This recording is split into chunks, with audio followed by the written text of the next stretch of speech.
Good morning, this is John, and Baton Rouge is blooming beautiful today. Hi, my name's John. I'm with Enjoy Baton Rouge Walking Tours, and this is our first video that we want to put out here. In the background, you see the beautiful new state capitol, built in 1931, 1932, when Huey Long was our governor. The beautiful grounds here were done by Jungle Gardens out of Avery Island near New Iberia, Louisiana. And if you come to Baton Rouge and you can only go one place, I recommend visiting the new state capitol.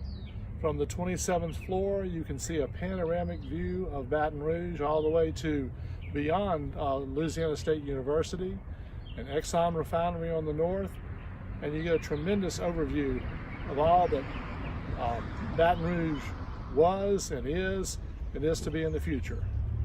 So anyway, enjoy Baton Rouge.